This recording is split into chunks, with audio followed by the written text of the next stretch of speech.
अभी उसको 3 साल होने को आ गए, जनवरी में 3 साल होंगे।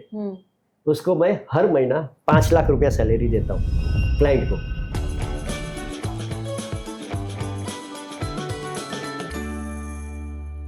आज मैं आपको एक ऐसे शख्स से मिलवाने जा रही हूँ जिन्हें करियर की शुरुआत में अंग्रेजी समझ नहीं आती थी, लेकिन आज 500 करोड़ रुपए मैनेज करते हैं। जी हाँ, आपने सही सुना, 500 करोड़ का एयूएम है परेश शाह का। हम में से कई लोगों की भाषा पे बहुत अच्छी पकड़ है, तमाम मार्केट एक्सपर्ट्स की राय को ध्यान में रखते हैं, सुनते हैं, लेकिन पैसे बनाना सबके लिए मुश्किल साबित होता है। तो परेश शाह इन्वेस्टमेंट का ऐसा कौन सा गुण जानते हैं जो हमारे पास नहीं है? आज हम उन्हीं से पूछेंगे। शुरुआती दौर में इनके अधिकतर क्लाइंट्स लोअर मिडिल क्लास के थे, लेकिन परेश सर ने अमीर बनने के उनके सपने को साकार करने में एक अहम रोल अदा किया है। और परेश जी ना तो क्रिप्टो में पैसे लगवा रहे हैं, ना ही कोई स्टॉक टिप दे रहे हैं, लेकिन कुछ सीधी और जरूरी बातें जरूर बताते हैं जो आप और मैं मिस कर जाते हैं। इनकी कहानी एक तबेले से शुरू हुई थी। इन्होंने वो दिन भी देखे हैं जब सुसाइड के ख्याल आते थे, लेकिन नीचे से ऊपर उठने का इनका जो फॉर्मूला है वो इतना सिंपल है कि आप हैरान हो जाएंगे। तो चलिए मिलते हैं इस एक्स्ट्रा ऑर्डिनरी इंसान से और सीखते हैं वो सीक्रेट्स जो आपकी इन्वेस्टमेंट जर्नी को हमेशा के लिए बदल देंगे। तभी मेरी ऑफिस थी झोपड़पट्टी में। मैंने शुरुआत किया था तबेले में। अभी उसको 3 साल होने को आ गए, जनवरी में 3 साल होंगे। उसको मैं हर महीना 5 लाख रुपया सैलरी देता हूँ क्लाइंट को। आप कई दफा ये भी करते हैं कि क्लाइंट को जब जरूरत होती है पैसे की बीच में और बोलते हैं तोड़ दीजिए पैसे, निकाल दीजिए। हाँ। तो आप बोलते हैं आप मुझसे ले लीजिए। हाँ, सुबह में 9:30 बजे जब बाजार चालू हुआ तब 2.5-3 लाख के आसपास का पॉजिटिव था। शाम को 3:30 बजे उठा तो 7.5 लाख का लॉस। कुछ भी नहीं। 2000 या 2001 की दिवाली जो है, मेरे घर में फीस भरने के भी पैसे नहीं थे। फीस तो छोड़ो, लाइट का बिल भरने के भी पैसे नहीं थे। 1 महीने का एक्सपेंस घर के कपबोर्ड में होना चाहिए। बैंक में भी नहीं। एटीएम वर्ड्स भूल जाओ। आपको गाड़ी चाहिए, लोन मिलेगी। फॉरेन जाना है, लोन मिलेगी। फिर आपको मोबाइल लेना है, लोन मिलेगी। हॉस्पिटल का बिल के लिए जल्दी लोन नहीं मिलती है। रिवर्स मोर्गेज वो अभी तक चालू नहीं हुआ है। तो रिटायरमेंट के लिए आपको कौन लोन देने वाला है? परेश सर, बहुत बहुत शुक्रिया वक्त निकालने के लिए। Thank you. हम एकदम शुरुआत से शुरुआत करते हैं। तो हमारे सब्सक्राइबर जानना चाहेंगे कि आपने काम की शुरुआत, आपकी वो जो जर्नी थी, प्रोफेशनल जर्नी, वो कहाँ से हुई? आज मार्च 83 में मैंने 12th का एग्ज़ाम दिया था। तो जैसा एग्ज़ाम ख़त्म हुआ लास्ट डे पे ही, उसके दूसरे ही दिन मेरे नेबर में जो रहते थे ना, तो उनका फैक्ट्री चालू होता था। तो उन्होंने बोला कि उनके हस्बैंड को बोला कि भाई तू इसको कैसे भी करके अपनी फैक्ट्री में लेके जा, यहाँ पर मेरे को बहुत परेशान करता है दोपहर को। अच्छा। हाँ। तो ऐसा करके लेके गए और वहाँ पे उनकी फैक्ट्री में मेरे को प्रिंटिंग प्रेस था उनका, तो वहाँ पे मुझे जॉब पे लगाया दूसरे ही दिन से। और 83 में? हाँ, 83 नहीं, मार्च 83 में। ओके। 12 मार्च या ऐसा कुछ था 83। तो उस टाइम पे मेरे को 250 रुपया पगार दिया और बोलने के लिए कि उनको मैनेजर के हिसाब से रख रहा हूँ मैं मेरे को। लेकिन पूरा का पूरा काम आज की लैंग्वेज में बोलेगा ना तो रनर बॉय।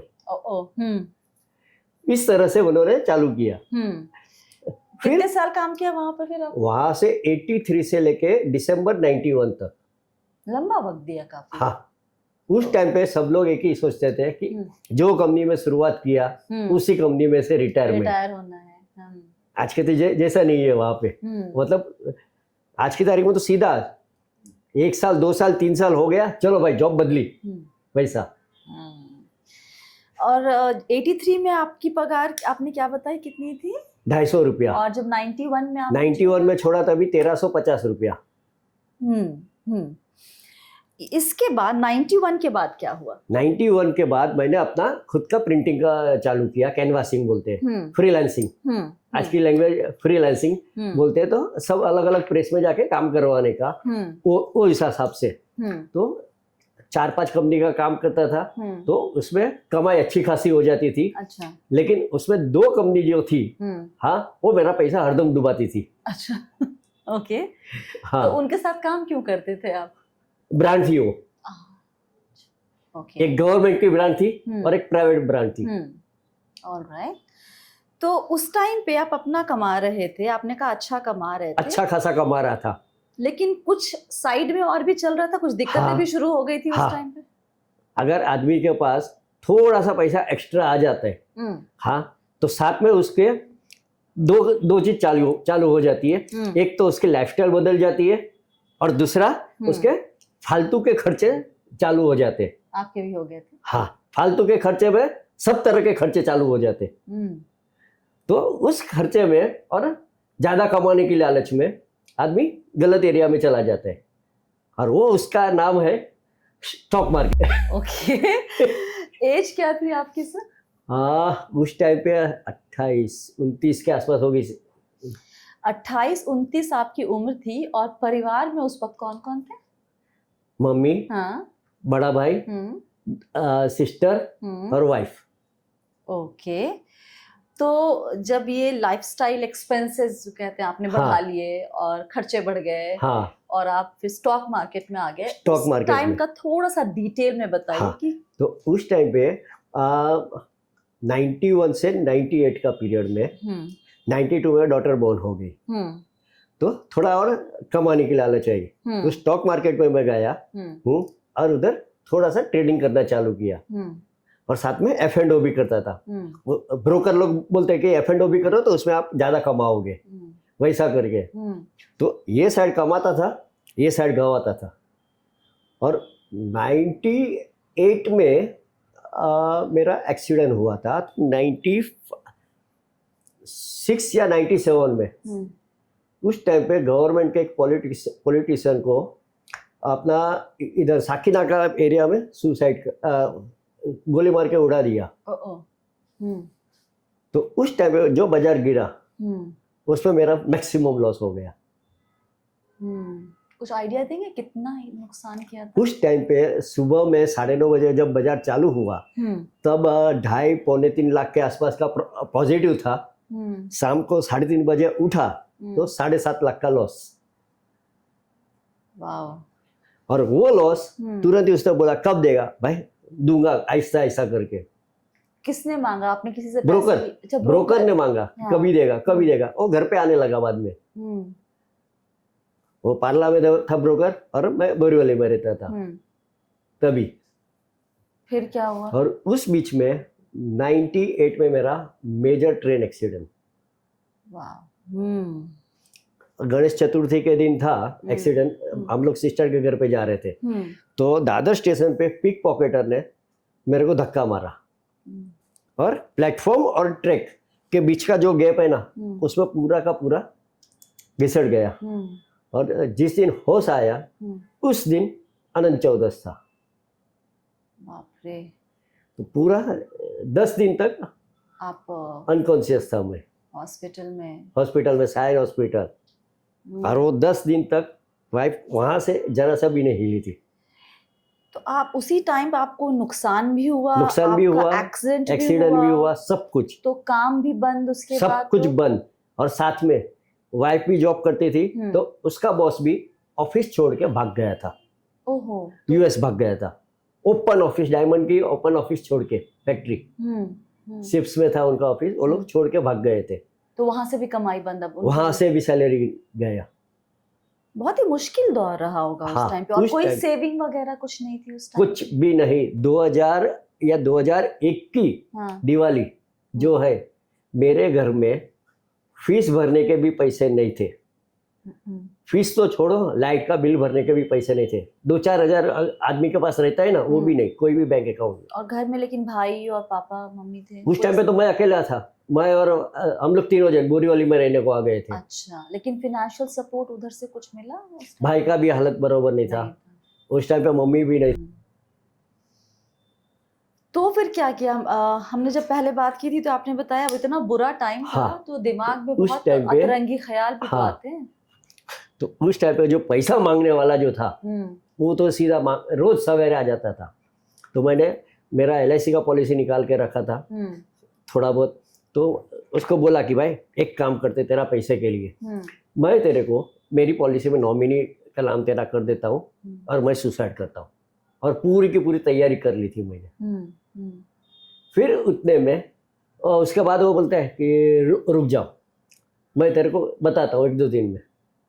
लेकिन उसने धमकी तो मेरे को दे दिया था कि मेरे को 3 दिन में चाहिए। मैं बोला 3 दिन तो नहीं लगेगा, 1 हफ्ता तो लगेगा ही पॉलिसी में नॉमिनेशन चेंज करने के लिए। ठीक है, तो मैं 1 वीक के बाद आता हूँ। उसके बाद वो आया नहीं। फिर बाद में वापस मैंने चेंज करवाया नॉमिनी। फिर उस टाइम पे मेरा एक फ्रेंड था, हाँ, उसको मैंने मेरे क्लाइंट के यहाँ as a insurance agent introduce किया था। तो उन्होंने बोला कि तू इसको तेरे साथ ले ले। मैं बोला मेरे को कुछ आता नहीं है। तो फ्रेंड ने बोला मेरे को कि भाई तेरे को मैं मेरे यहाँ नौकरी पे रखता हूँ, 5,000 सैलरी दूंगा। तो 5,000 सैलरी में मैं उधर बैठा। फिर उधर से उसने बोला कि 1-2 महीना नौकरी किया। फिर मेरे को बोलता है कि एक काम कर, तू मेरा इंश्योरेंस का है ना, तो तू साइड में दूसरा धंधा चालू कर। ओके। मैं बोला क्या करूं, मेरे को प्रिंटिंग के अलावा कुछ नहीं आता है। बोलता है कुछ नहीं, मेरा एक फ्रेंड है, उसके साथ तेरे को मिला देता हूँ, तू उसके साथ पोस्ट ऑफिस का बिजनेस चालू कर। पोस्ट ऑफिस का बिजनेस चालू कर, फिर ऐसा ऐसा फिक्स डिपॉजिट कर। पोस्ट ऑफिस के जो प्रोडक्ट है उसको NSC, KVP, PPF, वो सब, MIS, वो सब चालू कर तू। ठीक है, लेकिन कंडीशन क्या रहेगी उसमें, तेरा सैलरी 5,000 है। अभी पोस्ट ऑफिस में अगर मान ले तेरे को जो महीने में कमीशन 1,000 रुपया आया, तो तेरा सैलरी में से वो 1,000 रुपया कट। अच्छा, आप कुछ भी कर लीजिए, आपको मिलना, तेरे को 5,000 रुपया मिलेगा कैसे भी करके। तो 5-6 महीना तक काम किया। ये किसी कंपनी के अंदर नौकरी जैसी चीज कर रहे थे? नौकरी फ्रेंड सर्कल के साथ में, फ्रेंड के साथ में ही था। तो उधर चालू किया था उसके साथ। फिर बाद में ऐसा ऐसा गुजराती दिमाग है, शैतान का दिमाग है, थोड़ा बहुत तो ज्यादा कमाना ही पड़ेगा। तो उधर से थोड़ा FD का के लिए साइड में गया। फिर FD का करने के बाद थोड़ा म्यूचुअल फंड में गया। तो म्यूचुअल फंड का तो कुछ मालूम नहीं था। म्यूचुअल फंड में कैसे गए? मतलब उस टाइम पे म्यूचुअल फंड बहुत ज्यादा कुछ भी नहीं था म्यूचुअल फंड। वहाँ पे अपना एक चर्चगेट में एक FD का कंपनी था। अच्छा। हाँ, तो उधर ग्राउंड फ्लोर में एक लेडी बैठती थी। तो उन्होंने बोला कि एक काम करो, सब लोग ऊपर पहले माले पे जाओ, नया कंपनी खुला है, उधर फॉर्म भर दो अपना।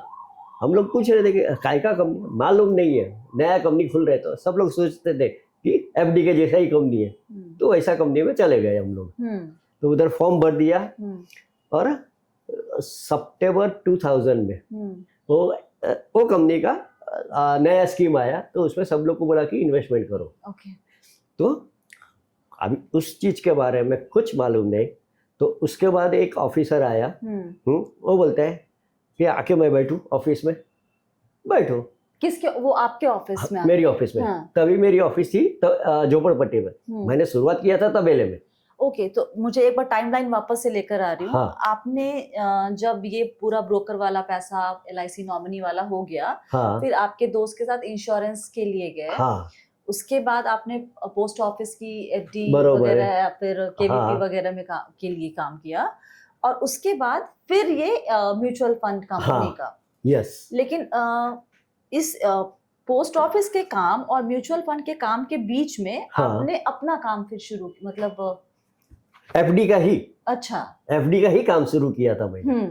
तो जब बोलते हैं काम शुरू किया, तो अपनी कंपनी बनाई या फिर इंडिविजुअल कैपेसिटी? Individual capacity. उस टाइम पे यहाँ के अभी के जैसा नहीं था। अच्छा। सब लोग अपने नाम से करते थे। ओके वैसा। अच्छा।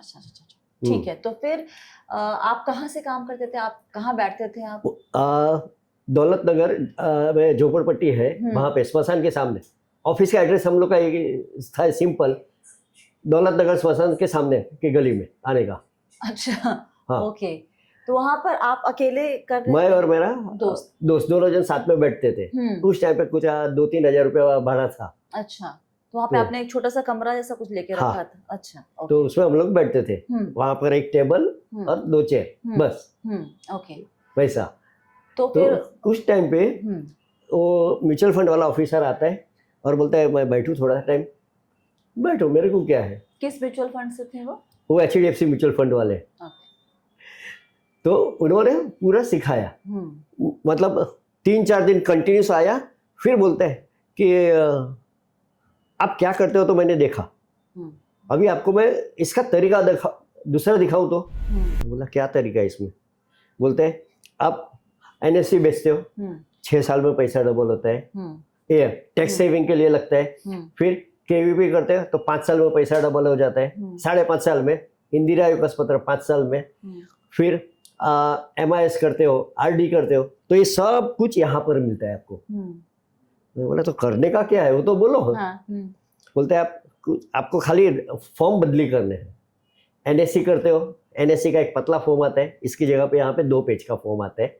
तो उसमें आपको उस टाइम पे ये था टैक्स सेवर करके कोई स्कीम थी, तो उसमें पैसा इन्वेस्ट करने का। फिर KVP, तो KVP की जगह पे उनका ग्रोथ फंड था, तो उसमें इन्वेस्टमेंट करवाने का। FD की जगह पे इनकम फंड में इन्वेस्टमेंट करवाने का, वैसा वो उसने बताया था। मैं बोला इसमें पैसा कितना डूबेगा पार्टी का, मेरे पास अभी लॉस सहन करने का ताकत नहीं है। बोलता है पैसा नहीं डूबेगा। आपको पता था ये इक्विटी है स्टॉक मार्केट नहीं, कुछ भी नहीं। आपने पूछा भी नहीं उनसे? बोलते हैं क्या करते हैं, बोलता है कुछ नहीं, कंपनी को ब्याज पे पैसा देते हैं वो लोग। ओके, उन्होंने भी नहीं उसने ही मेरे को गलत सिखाया था। अच्छा, फिर तो वही गलत को मैं आज की तारीख में भी दोहरा रहा हूँ। अच्छा। हम आज वाले पे आएंगे बाद में। हाँ। तो फिर उन्होंने सिखाया, आपको समझ में आया कि चलो ठीक है, हाँ। प्रोडक्ट है। उसके बाद आपने इसको बेचना शुरू कर दिया। हाँ, तो उस टाइम पे उसने बोला, बाद में पूछा कि भाई कमीशन क्या मिलेगा। बोलता है यहाँ से थोड़ा सा कम मिलेगा आपको। मैं बोला तो फिर फायदा क्या। करेक्ट। बोलता है तुम करो तो सही, तुम जैसा जैसा तुम्हारा काम बढ़ाओगे ना, वैसे वैसे मैं आपको कमीशन थोड़ा बढ़ा के दे दूंगा। ठीक है। तो स्टार्टिंग में तो चेक आया छोटा सा, फिर 3 महीने के बाद एक अलग से चेक आया। अच्छा। जो आज की तारीख में ट्रेल बोलते हैं, पहला अपफ्रंट और ट्रेल दोनों साथ में था। ठीक है। तो मैंने उसको बोला ये चेक काहे का आया है। बोलता चुप चुप, किसको भी बोलना मत, ये खाली तेरे लिए है, तूने अच्छा काम किया है ना, इसलिए है, इसके लिए। वैसा करके उसने मेरे को बोला। फिर वो बोलता है कि क्या है तू, हर 3 महीने पे तो चेक आता है। बोलता है खाली और खाली तुम्हारे लिए, किसी के भी साथ बोलना मत। हाँ। ओके। फिर बाद में पता चला कि भाई ये अपफ्रंट और ट्रेल दोनों है। 2 साल के बाद पता चला। 2 साल आपने HDFC के प्लान्स या फिर जो स्कीम्स थे उस टाइम पे, उसको आपने अपने इन्वेस्टर को दिया। यस। जब आप देते थे वो स्कीम उस टाइम पे सर, तो क्या बोलते थे उन्हें? सर ये इनकम फंड है HDFC का, जो आप FD करते हो ना, उसी के जितना ही आपको ब्याज देगा। अच्छा। बोलता है कितना देगा, FD 12% देती है, ये भी 12%, क्योंकि उसने मेरे को सिखाया था। वो सीधा मैं पोपट की तरह बोलता था। अच्छा। आप कई दफा ये भी करते हैं कि क्लाइंट को जब जरूरत होती है पैसे की बीच में, और बोलते हैं तोड़ दीजिए पैसे, निकाल दीजिए। हाँ। तो आप बोलते हैं आप मुझसे ले लीजिए। हाँ। कि ये 12% ही ब्याज देगा करके। फिर ग्रोथ फंड था, तो ये आप प्राइवेट कंपनी की FD करते हो ना, ये उसके जैसे है वैसा। Okay okay. आपके दिमाग में कभी ये नहीं आया कि ये इक्विटी में जा रहा है पैसा, या फिर कब समझ में आया? वो मेरे को अंदाजे से 2003-4 के आसपास। ओके। लेकिन उसके पहले आपका एक चैलेंज और भी था परेश सर। आपने काम शुरू तो किया, लेकिन बीच में लगा कि नहीं हो पाएगा, ये तो प्रोडक्ट नहीं मेरे से निकलेगा, मेरे से पॉसिबल ही नहीं था। तो उस टाइम पे क्या था कि सब लोग उधर मीटिंग में एक बार बुलाया मेरे को, सब लोग इंग्लिश में बात कर रहे, कंपनी वाले। हाँ। इंग्लिश में बात कर, मेरे को तो आता नहीं है। कंटिन्यूस बात कर रहा था, तो मैं उनको हिंदी में सवाल पूछता हूँ, वो मेरे को आधा इंग्लिश में समझाते हैं। फिर मैंने उसको बोला कि भाई जाने दे, नहीं करने के। रुक जा थोड़ा टाइम, सब लोग को तेरे जैसे होशियार नहीं है करके। फिर मैंने सीधा फाइनली बोल दिया कि भाई नहीं करने का मेरे को। तो बोलता है एक बार मेरे बॉस को बोल दे। अच्छा। तो उस टाइम पे जो बॉस थे, उसके बॉस, वो उनको आज की लैंग्वेज में नेशनल हेड बोलते हैं। अच्छा। तो उनको बोलता है मेरे साथ आखिरी चाय पियोगे? मैं बोला हाँ चाय तो पी लूँगा, चाय पीने मेरा शौक है। तुरंत हम लोग चाय पीने को गए नीचे। तो उधर चाय वाले के पास उन्होंने बोला कि 3 टी। तो पीने को गए, आधा घंटा तक उसने चाय वाले ने चाय नहीं दिया। अच्छा। मैं बोला चाय वाले को भाई चाय किधर है? कौन सा चाय? किसने बोला? मैं बोला बड़े साहब ने बोला 3 टी। मेरे को क्या मालूम, मेरे को थोड़ी इंग्लिश आता है। तभी उन्होंने बात काटते हुए बोला कि भाई ये देख इसको भी नहीं आती है इंग्लिश, ये धंधा कर रहे हैं कम से कम 5 साल से इधर, और तू 2 साल में थक गया। तू एक काम कर, तेरे को तू ऐसे क्लाइंट के साथ पास जा, ऐसे आदमी के पास कि उसको इंग्लिश नहीं आता है, और सामने वाला जैसा तेरे से इंग्लिश में बात करेगा तू सीधा खड़ा हो जाना। That's a good one. बढ़िया। मैं बोला अगर वो भगा देगा तो? हाँ। कोई नहीं भगाने, उसकी ताकत ही नहीं है। जब तू ही खड़ा हो गया तो आगे क्या बोलने वाले? सही। ज्यादा में ज्यादा क्या बोलेगा? Get out. वैसे भी तेरे को गेट आउट ही होने का था। तो चलो। तो फिर आपने उसके बाद कहा कि चलिए। उसके बाद और साथ में उन्होंने दूसरा भी बोला एक काम करना है, तुझे कैसे भी करके 2 एप्लीकेशन लेके आने का, रोज का। रोज का नया एप्लीकेशन रोज का? ओके। नया नहीं, 2 एप्लीकेशन लेके आने का। एक रिकरिंग का। अच्छा। और एक साथ में पैसे वाला। ओके। 2 काम हो गया ना तेरा, सीधा घर पे जाके सो जाना। रिकरिंग और एक साथ वाला मतलब हम बात लमसम। कर रहे हैं अब एसआईपी और एक लमसम की बात हो रही है। हाँ। अच्छा। हाँ। तो उस टाइम पे एसआईपी में 12-12 चेक लगते थे। अच्छा। तो पार्टी के जाके हम लोग 12-12 चेक लिखते थे वैसा। तो बोलते 2 हो गया ना, सीधा घर पे जाके सो जाने का बस, फिर किसी का भी फोन आए नहीं जाने का। ये आपको उन्हीं उस टाइम पे नेशनल हेड ने बताया? हाँ। उनका नाम हम लोग ले सकते हैं क्योंकि लोग जानते हैं उन्हें। विजय मंत्री। विजय मंत्री सर, उनका भी अपना यूट्यूब चैनल है, अपना हाँ। आप तो खैर करते ही हैं और काफी अच्छे से चीजों को समझाते हैं, काफी ब्रेक डाउन करके। सो उन्होंने आपको ये टिप दिया कि भाई लैंग्वेज एकदम कोई दिक्कत नहीं है, आपको अपना सामान समझ जो आप दे रहे हैं वो समझ में आना चाहिए। सामने वाले को एक ही भाषा में समझा, वो कौन सी भाषा समझता है बस। और वहां तू वो भाषा में बोल सकता है तो समझा दे उनको, नहीं तो फिर दूसरे क्लाइंट के पास चलेंगे जो आपकी भाषा समझते हैं। 10% बच्चे लोग की पढ़ाई के लिए, 10% बच्चे लोग की शादी के लिए, और 10% उसके खुद की रिटायरमेंट। वहां से शुरुआत हुई। और तो शुरुआत में किस तरह के क्लाइंट्स आपके पास ज्यादा होते थे? एकदम सिंपल से क्लाइंट, चाय वाला, पानीपुरी वाला, भेल वाला, रिक्शा वाला, वैसे सब जिसके नाम के पीछे वाला लगता है वो मेरा क्लाइंट।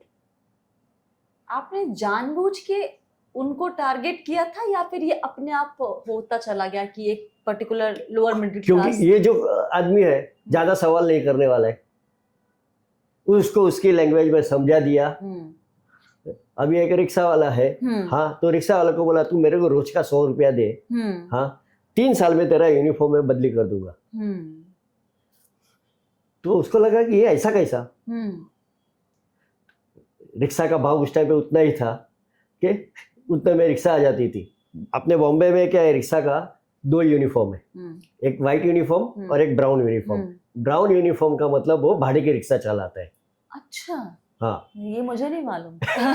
और वाइट यूनिफॉर्म यानी उसका खुद का रिक्शा। हाँ, तो वैसा हम लोग ने सब लोग को अलग अलग तरीके से।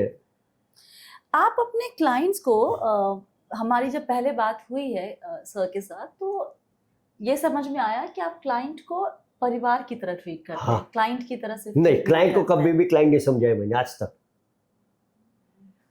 क्लाइंट एकदम सीधा उसको बोलते हैं क्या करना चाहिए, पैसा है, बोला ला दे। कब तक तू बोले पैसा क्यों देना चाहता है मेरे को, वैसा। अभी 2003 या 4 ऐसा ही कुछ था। उस टाइम पे एक क्लाइंट ने मुझे उसके एंगेजमेंट के लिए बुलाया था। अच्छा। उनके पिताजी ने एंगेजमेंट के लिए बुलाया था उसका। तो उस टाइम पे एंगेजमेंट के बाद में सब लोग टाइम पे सब लोग कवर देते, कैश देते, तो वो पैसा पूरा का पूरा मैं छीन के लेके आया था उसके पास से। अच्छा। कुछ 4,500 था उस टाइम पे। वो पैसा आज की तारीख में अभी एज इट इज है, इन्वेस्टेड है वो पैसा। 2004-06 की बात हो रही है ये। 4 के आसपास की। बोलता है क्या करेगा? मैं बोला मेरी मर्जी, तेरी शादी के बाद मैं दूंगा, शादी के पैसा दे, अभी क्या? वो तो पिताजी शादी का खर्चा कर रहे, तेरे बच्चे की पढ़ाई के टाइम पे देगा। बच्चे की पढ़ाई के टाइम पे दिया, नहीं अभी नहीं दूंगा। फिर बोलता है यार बाबा देना अभी करके। जब भी पूछता है मेरा पैसा कितना हुआ, कौन सा पैसा, मेरी सगाई का पैसा कितना हुआ। एक बार मैंने उसको जानबूझ के, मैं बोला अभी तो मैं बाहर हूँ, तू कंपनी का फोन नंबर है ना, उसको फोन कर, उधर ऑफिसर मेरा जान पहचान वाला है, तो तू उसको बोल, पूछ ले। उधर पूछा, उसको फोन करके पूछते मेरा सगाई का पैसा कितना हुआ। म्यूचुअल फंड के ऑफिस में पूछते, बोलते कौन बोल रहे हो, कहाँ से बोल रहे हो? बोलता है परेश भाई ने आपका नंबर दिया है, रुको 5 मिनट के बाद आपको फोन करती हूँ। तो परेश भाई एक क्लाइंट है, बोलता है मेरा सगाई का पैसा कितना हुआ। मैं बोला देखिए ये स्कीम में ना 4,500 रुपया रखा है, और जो भी पैसा हुआ है ना उसका आधा पैसा बताने का है। वाह वाह, मान जाते हैं क्लाइंट? ऐसे लग तो नहीं रहा। कुछ क्लाइंट होते हैं जो एकदम पीछे पड़ जाते हैं कि बताइए कितना हुआ, निकाल दीजिए निकाल दीजिए। नहीं बताऊंगा, जो पैसा हुआ है आधा ही, और मेरी गिनती थी कि 10% से ज्यादा नहीं बताने का उनको। इसके पीछे क्या वजह है? क्योंकि ज्यादा पैसा बताऊंगा तो उनको खर्चा याद आता है, इसके लिए 1 महीने का एक्सपेंस घर के कपबोर्ड में होना चाहिए। ओके। बैंक में भी नहीं, ATM वर्ड्स भूल जाओ। आप कई दफा ये भी करते हैं कि क्लाइंट को जब जरूरत होती है पैसे की बीच में, और बोलते हैं तोड़ दीजिए पैसे, निकाल दीजिए, हाँ, तो आप बोलते हैं आप मुझसे ले लीजिए। हाँ, तो उसमें क्या होता है कि क्लाइंट आया, पैसा चाहिए, क्यों चाहिए आंसर नहीं देते हो, तो रुया यार अभी मेरा मूड खराब है, बाद में आ। एक काम कर, 1 हफ्ते के बाद 2 महीने में आ। बोलते हैं तभी देगा ना पैसा? हाँ दूंगा मैं। क्योंकि किसी भी क्लाइंट को पता नहीं है कि उसका पैसा कहाँ पर इन्वेस्टमेंट है। कि उस टाइम पे तो मेरे पास कोई मोबाइल ऐप भी नहीं था, वेबसाइट भी नहीं था। तो बोलते हैं अगर वो आदमी वापस हफ्ते में आ गया, पैसा चाहिए, क्या काम है? जरूरत है, नहीं अभी नहीं, बाद में। लेकिन वाकई जरूरत हो तो? जब इमरजेंसी आ गई तो उसने बोला कि घर में कोई बीमार है। कौन बीमार है? तूने अभी तक बताया क्यों नहीं मेरे को? बीमार है तो बीमार है, या कुछ इमरजेंसी है घर में, ठीक है, कितना चाहिए? 50,000, लाख? हाँ ठीक है, ये ले मेरे पास से, अभी मेरे पास है, वो लेके जा तू, तेरा पैसा आएगा तब मेरे को दे देना। फिर बाद में कोई बोलता है मेरे को निकालना ही है, 1 साल के बाद दूंगा। तो मैं बोलता हूँ ठीक है ना, तो लोन ले ले। बोलता है कौन लोन देगा? मैं बोला कंपनी में मेरा पहचान है और तू मेरा पुराना क्लाइंट है, ऐसा तो 12-15% ब्याज चलता है, मैं तेरे को 12% में दे दूंगा। बोलता है कितना चाहिए? 1 लाख रुपया। ठीक है, 12% ब्याज के हिसाब से 12,000 हो गया। तू एक काम कर, 10,000 का 12 चेक दे दे मेरे को। तू बाहर मार्केट में ब्याज देगा तो तेरा नुकसान है, उससे जब तेरा पैसा ना, मैं तेरे को ब्याज पे देता हूँ ना पैसा, तू मेरे को ब्याज दे। तो उसका ही पैसा उसको विड्रॉ करके देता हूँ, और साथ में उसके सामने वापस ले लेता हूँ। 10 चेक लेके, 12 चेक लेके आना 10,000 का। अगर एक भी चेक तेरा बाउंस हुआ तो डबल पेनल्टी है कंपनी की तरफ से। मुझे ये बताइए कहानी के साथ, कोई रियल लाइफ, बिना नाम लिए किसी क्लाइंट का, कि क्योंकि ये बहुत ही लोअर मिडिल क्लास की, आप जो जिस क्लाइंट की बात कर रहे हैं, कोई कहानी जहाँ पर उनका पूरा लाइफस्टाइल आपने चेंज किया, इतनी कमाई करके दी उन्हें कि वो यहाँ से एक लेवल ऊपर पहुंच गए अपनी जिंदगी में? बोरीवली का ये क्लाइंट है। वो 2000 मतलब लंबे 20 साल के ऊपर हो गया है। तो उनका ये 1 रूम किचन में रहते थे, और उनका लड़का भी एडॉप्टेड था। लड़का बोलता है, मतलब लड़का वो छोटा था, बोलता है परेश भाई घर पे आके बच्चे को डांटो ना जरा, पढ़ाई नहीं कर रहा है वो सब। ओके, फिर बाद में वो भी सर्विस करते थे तो पैसा थोड़ा थोड़ा देते थे। तो उनका पैसा इतना हो गया था और उस टाइम पे उनके बिल्डिंग की रीडेवलपमेंट की बात चालू थी। तो मैंने उसको इतना ही बोला, एक काम करना, अभी जो आप पीछे बाजू में घर है ना आपका, हाँ अभी आपका घर रेलवे ट्रैक के सामने होना चाहिए और 2 रूम एक्स्ट्रा लेना, बिल्डर 1 रूम देगा आपको और आप एक दूसरा रूम ले लेना। पैसा नहीं है, आप टेंशन क्यों लेते हो, पैसा मैं दे रहा हूँ, मेरा पैसा ना तो मैं दे रहा हूँ आपको, पैसा तो मेरा ख़त्म हो जाएगा, आप लो। जब और पूरे समाज में उनके पास इतना पैसा है वो किसी को भी पता नहीं था। बाद में उन्होंने दूसरी जगह पर घर लिया कांदीवली में, तब तो इसके पास पैसा कहाँ से आया? वो सारा इन्वेस्टमेंट से हुआ था पैसा, पूरा का पूरा पैसा इन्वेस्टमेंट से। उनको बोल दिया था कि आपको इतना ही पैसा मैं दूंगा, आपका घर इतने में ही बनना चाहिए, उससे ज्यादा नहीं। तो आप उनके लिए तय करते हैं कि तुम्हारा फाइनेंशियल गोल क्या होगा, और उसमें कितने पैसे जाएंगे और कितने साल में, और आप उतना ही पैसा मैं देता था। ज्यादा इन्वेस्ट करवा रहे हैं, आप निकाल उतना ही दे रहे हैं कि जितना उनको गोल के लिए चाहिए। आप उनको निकालने देते ही नहीं है पैसे। वो क्या होता है? एग्जैक्टली। चलिए, ये तो आपके क्लाइंट की स्टोरी हो गई है। आपके खुद के क्या हैं गोल्डन रूल इन्वेस्टमेंट के लिए? रूल सिंपल सा 30%।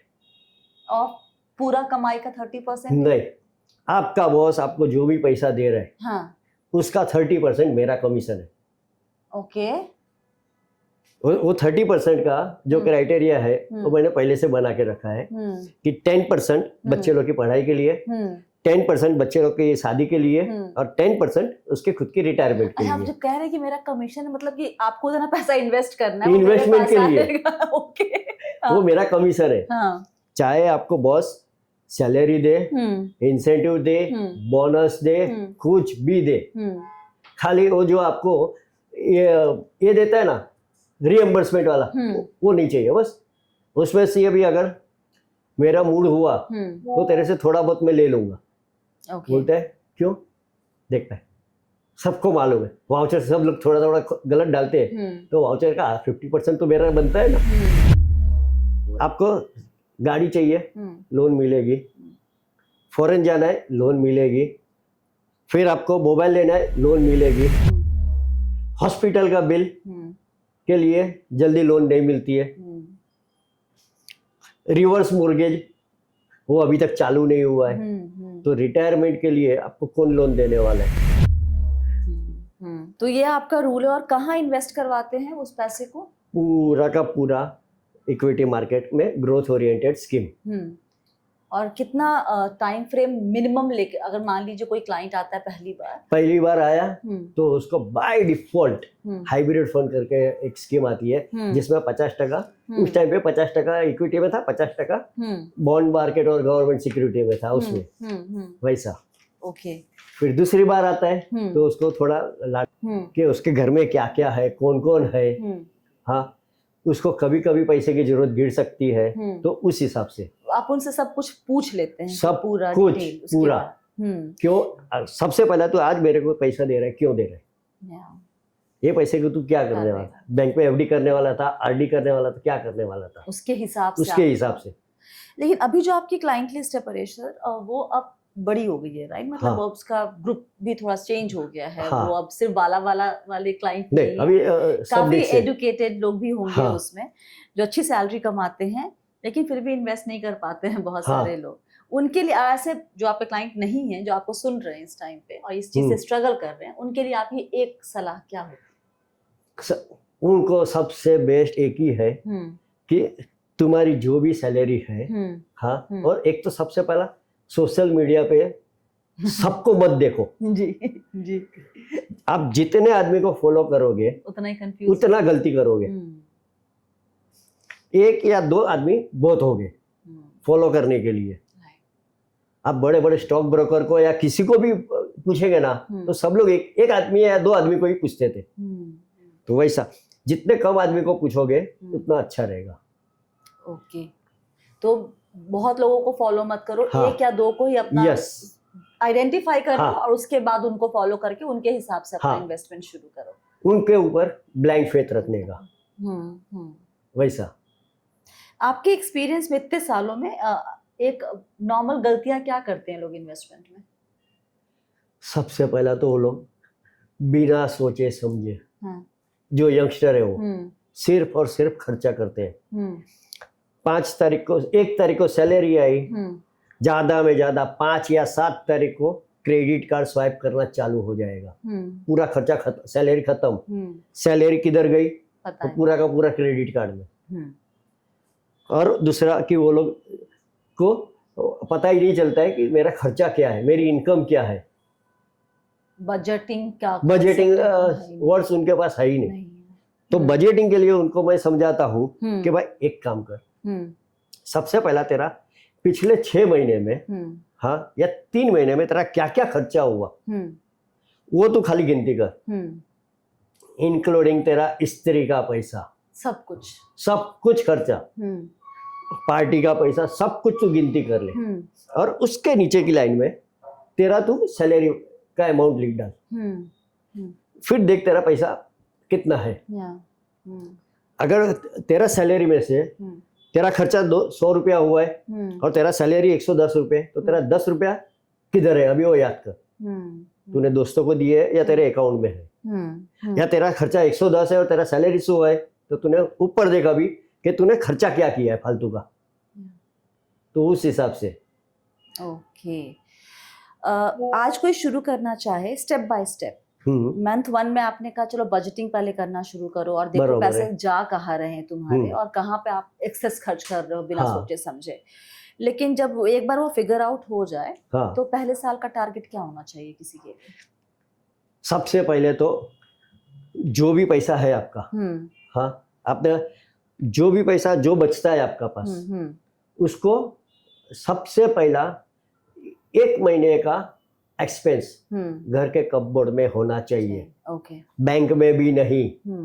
एटीएम वर्ड्स भूल जाओ, कभी कभी एटीएम में भी पैसा नहीं रहता है। करेक्ट। तो घर के कपबोर्ड में होना चाहिए। 3 महीने का खर्चा टोटल, हाँ, आपके बैंक में होना चाहिए। चाहे एफडी बनाओ या कुछ भी करो, वैसे आपको 3-4 अलग अलग जगह पर पैसा रखना चाहिए। कुल कितने महीने का खर्चा अलग अलग जगहों पर होना चाहिए? ऐसे मेरे हिसाब से तो 6 महीने का होना चाहिए, लेकिन 3 महीने का खर्चा चलेगा। ओके, ऑलराइट, दैट पहले साल का टारगेट यही होना चाहिए कि भाई आपका जो इमरजेंसी फंड जिसको हम लोग कहते हैं, लेकिन पहला 1 महीने का कैश में, बाकी 3 महीने के बैंक में, या फिर उसके हिसाब से वो तय कर ले। अगर कोई इंसान 5,000 से शुरू कर रहा है या 50,000 से, सेविंग या इन्वेस्टमेंट जो भी कह लीजिए उसको, उन दोनों की स्ट्रैटेजी सेम होगी या अलग अलग? सेम, क्योंकि दोनों का खर्चा तो 5,000 वाला उस हिसाब से खर्चा करेगा, 50,000 वाला उस हिसाब से खर्चा करेगा। दोनों की लाइफस्टाइल अलग अलग रहेगी, तो स्ट्रैटेजी सेम टू सेम होनी चाहिए। जो लोग आज ये इंटरव्यू देख रहे हैं परेश सर, उनके लिए आपका मैसेज क्या है? आपने मतलब पहला ऑफिस तबेले के पास शुरू किया, आज आपका बोरीवली में इतना बड़ा ऑफिस है, लॉन्ग जर्नी, तो लोग आपसे इंस्पायर होंगे इस बात पूरी कहानी को सुन के। आप उनको क्या मैसेज देना चाहेंगे? कभी भी डायरेक्ट दिखावा मत करो, और कि स्टेप बाय स्टेप आगे बढ़ो। आपको कभी भी डायरेक्ट मैनेजर की जॉब नहीं मिलने वाली है। या आपकी सेविंग या इन्वेस्टमेंट 1 दिन या 2 दिन में 1 लाख की 10 लाख नहीं होने वाली है। वो गलत तरीके से आया हुआ पैसा गलत तरीके ही चला जाने वाला है, उसकी गारंटी है। वैसा तो आहिस्ता आहिस्ता आप इन्वेस्टमेंट चालू करो। सबसे पहला शो ऑफ मत करो और धीरे धीरे इन्वेस्टमेंट करो। और सबसे बेस्ट है कि SIP करो या रिकरिंग करो, आपको जो भी अच्छा लगता है वो। अभी जो खर्चा करते हैं यंगस्टर, उसके लिए गवर्नमेंट ने अपना एक नया स्कीम चालू कर दिया, NPS करके, ताकि NPS में आदमी किसी भी हालत में पैसा विड्रॉ ना कर सके। क्योंकि इधर क्या होता है, यंगस्टर जो आते हैं, आज पैसा आया है, चलो मार्केट बढ़ गया, पैसा निकालो, मार्केट कम हो गया, पैसा निकालो, ये गलत है। तो उसमें वो पैसा ही नहीं बनाते, अपना वेल्थ बनेगा ही नहीं। जैसे पुराने ज़माने में मतलब स्टार्टिंग में, मतलब कैसा बोलूँ, 50-60 में जो पेरेंट्स थे वो लोग क्या करते थे, पैसा बचाते थे, लेकिन बेटे की पढ़ाई में खर्चा हो गया, बेटे की शादी में खर्चा हो गया, खुद का घर के लिए खर्चा हो गया, और आज की तारीख में बेटे के पास पैसा मांगना पड़ता है। जी। आपके हिसाब से सबसे अहम, सबसे ज़रूरी फाइनेंशियल गोल किसी भी इंसान के लिए रिटायरमेंट होना चाहिए या फिर कुछ और? क्योंकि हम लोग बोलते हैं बच्चे की पढ़ाई, शादी, और फिर रिटायरमेंट पे आते हैं। रूल तो वही है, लेकिन यंगस्टर के लिए रिटायरमेंट वर्ड्स है ही नहीं। वो सीधा बोलते हैं, अंकल अभी तो कमाना चालू किया, आप मेरे को बुढ़ा क्यों बनाते हो अभी से। हाँ, लेकिन आपके हिसाब से वो एक बहुत जरूरी फाइनेंशियल, आपको गाड़ी चाहिए, लोन मिलेगी, फॉरेन जाना है, लोन मिलेगी, फिर आपको मोबाइल लेना है, लोन मिलेगी, हॉस्पिटल का बिल के लिए जल्दी लोन नहीं मिलती है, रिवर्स मोर्गेज वो अभी तक चालू नहीं हुआ है। तो रिटायरमेंट के लिए आपको कौन लोन देने वाला है? 60 साल की उम्र में आपको कोई लोन नहीं देने वाला है। तो जिसके लिए आप जन्म लेते हो रिटायरमेंट के लिए, मतलब रिटायरमेंट आदमी को पैसा कहाँ से मिलेगा? नहीं कर सकते, वो आपकी लाइफ में आना ही आना है। हाँ। एक आखिरी सवाल, अगर आपने इतनी स्ट्रगल भी की है, ऊपर नीचे सब कुछ देखा जिंदगी में, अगर वापस से शुरू करना पड़े जर्नी, तो कुछ बदलना चाहेंगे या फिर जैसे किया था जो किया है वही कंटिन्यूस करूंगा, क्योंकि वही लैंग्वेज क्लाइंट को समझ में आती है। कितना भी पढ़ा लिखा होगा, कितना भी इंग्लिश में बातचीत करेगा, अचानक पीछे से एक आदमी को पीछे से मारो, हाँ, वो अपनी मदर टंग में बात करेगा।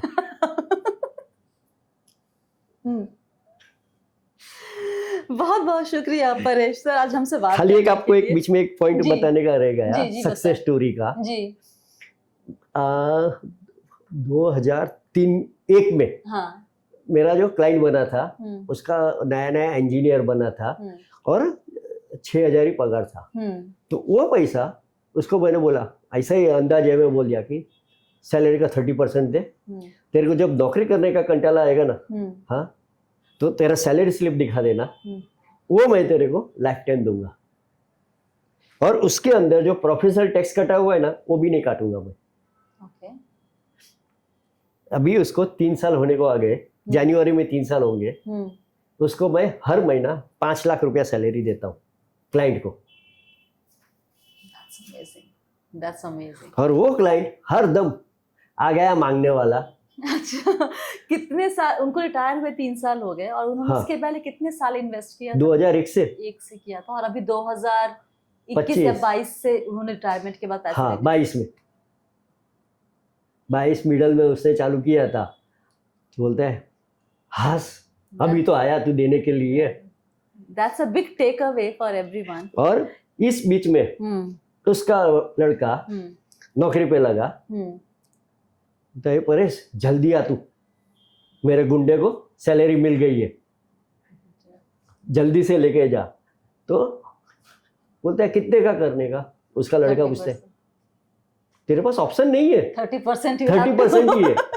Very nice, thank you so much Paresh sir बात करने के लिए। आई एम श्योर लोगों को आज आपकी कहानी से बहुत कुछ सीखने को मिला होगा, पर्सनल लेवल पर भी और इन्वेस्टमेंट के लिहाज से भी। और आपको क्या सीखने को मिला है परेश सर की कहानी से, ये आप मुझे बताएंगे कमेंट करके, या फिर व्हाट्सएप करेंगे या ईमेल करेंगे। डिटेल्स आपकी स्क्रीन पर है, अगर वहाँ ना दिखे तो डिस्क्रिप्शन बॉक्स चेक कर लीजिएगा, वहाँ पे लिखा होगा। याद रखिए, आप है मेरे यानी स्वाति के साथ, और हम सब है बहुत ही सावधानी और समझदारी के साथ अमीर बनने के सफर पर। वक्त देने के लिए बहुत बहुत शुक्रिया। आप सभी को बहुत सारा प्यार और दुलार। Stay blessed, healthy and be well.